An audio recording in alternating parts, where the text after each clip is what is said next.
Welcome back to the Core Cars News Tech Lab. Today we're taking a look at 5 tips for Roku TV owners to help you get the most out of your Roku TV. Now these tips are specific for the Roku TVs. A few of them may work on streaming players and streaming sticks, but we've done videos in the past for Roku players. Now we're going to look at the Roku TVs and Fire TVs, Apple TVs, and more coming up in the future. Now it does not matter which brand Roku TV you have, whether it's a TCL like this, a Sharp, RCA, or more. All of them will work across all Roku TV brands, so keep that in mind.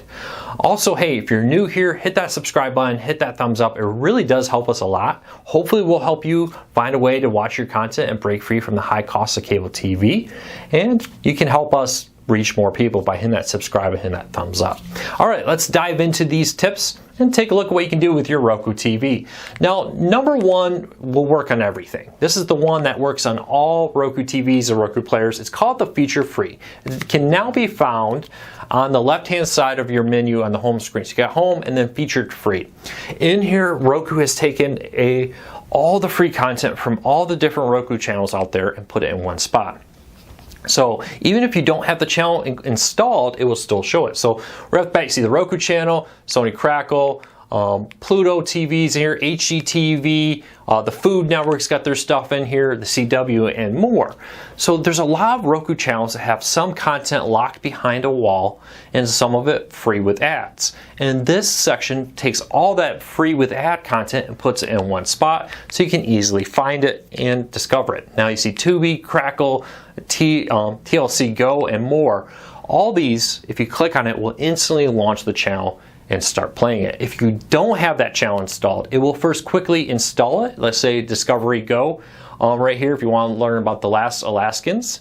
If you click on that, it will quickly install the channel and then start playing it. No need to go launch the app and find it. It will be all right there. This is a really great feature that Roku's been rolling out and slowly improving with more content every day. It seems like they expand which channels are being supported with this and more. So check it out. If you haven't used it before, there really is a ton of content here. And you can find it once again by going to the home screen on the left-hand side, taking a look at the Featured Free right there. Now, there's a ton of different features in your Roku TV, but what happens if you just want TV primarily for gaming or cable with streaming being a secondary function of it, and you don't want it booting into this home menu here? The good news is you can do just that by going into your settings, system settings, selecting power. Right here under the power on feature, you have the ability to go into your Roku TV and say, hey, I wanted to go to the home screen, or let's say I don't. Let's say my cable box is plugged into HDMI 1. If I haven't quite convinced you yet to ditch cable, you can select that. You can also do things like the last input used. So for example, if you were last watching a DVD player and you had it streaming on your TV, you turned off the TV. When you turn it back on, it will go right back to that DVD player. Maybe it's an Xbox or a PlayStation. It will go right back there. You can even set it to go right into your antenna if that's what you want. By default, they always do go into that home screen, which you see with all the Roku channels listed across there and the menus on the left-hand side. But this is something that you can change and address however you want it. For if you want the TV to be primarily TV and a Roku second. Now the other thing I get a lot about Roku TVs is because they're a streaming player, they do take a little while to boot up. Now it's still fairly fast. I find it plenty fast for me. But let's say you wanted your TV to turn on even faster. They do have something called Enable Fast Start in the Power Settings tab under Settings. Here you will be able to basically keep your TV in a hibernation mode, a standby mode. If you're used to a laptop, you're probably used to the fact that on your laptop you can completely turn off the laptop, or you can put it to sleep or hibernate depending on which brand laptop you have. And when you turn it on, it quickly, the screen almost instantly pops back up.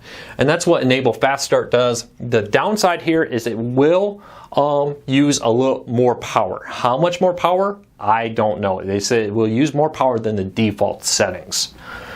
So take that with a grain of salt, but if you want a quick power on and off, that is one option right there. Let's go back and check out one of the cool things here about Roku TVs is the antenna support. So Roku is very big into the world of cord cutting. They've done a really nice job with antennas. Now if you launch your antenna, if you have it connected like I do, and you press the left arrow key once you launched it, you get this traditional grid guide. I really love this. It gives you the ability to go forward several days into the future here and be able to see what's coming up. So I can say, hey, tonight at 6 p.m. is local news. Hey, The Bachelor, if you want to watch that, is right there. It looks like a 2-hour premiere right there. The Good Doctor's coming out later. So let's say, hey, I want to watch The Good Doctor, but maybe I missed some additional or last week's show or something. You see how there's a little purple asterisk right there? If you click on the asterisk key on your remote, you get more ways to watch it.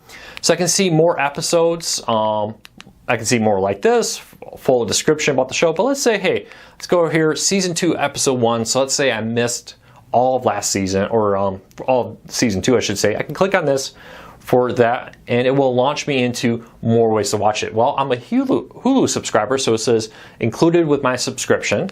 Or I could say, hey, I can buy it from these sources. I can, if I have a supported subscription, rather through something like PlayStation Vue, I can watch it on the ABC app and more. So it's a pretty cool option there to find out more content. And you find that again by selecting your antenna. Once the antenna loads, press left, and then you get this full grid guide. And as you go through it, you see like, oh, the Bernie Mac show, Medium, many of them have them, not all. Chicago PD, Good Morning America. Let's see what kind of content. Looks like a selection of different video clips, probably from the ABC app we're finding there. So a cool option. I really do enjoy this. I love my antenna. The other great thing about this is a bonus tip. If you plug in a USB memory stick into your TV, it will allow you to pause live TV for 90 minutes. So if you're watching, let's say, a game and you want a quick replay, you can just rewind it, or you have to use the bathroom, the phone goes off, your dinner is burning in the oven. Had that happen to me before. You can pause live TV that way. The other thing here for live TV, or for the Roku TVs, excuse me, you can do is have custom input. So as you see on the home screen, I got these icons, HDMI 1, 2, and 3. There's other ones I can put, the RCA connectors and more here, and antenna. But let's say I really wanted to know what each one does without having to remember that the PlayStation is connected to HDMI 1. If you hit the start key, it brings up this menu here where I can rearrange it and do other stuff. But I can also do rename input. And here I can go through it and say things like it's a Blu-ray, DVD player. I can go down and let them know it's a game console, Xbox, PlayStation, Wii.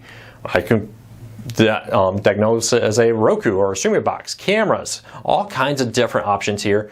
And it even allows me to create a custom name. Let's say I have it set up to Projector 1, and I wanted to call it Projector 1.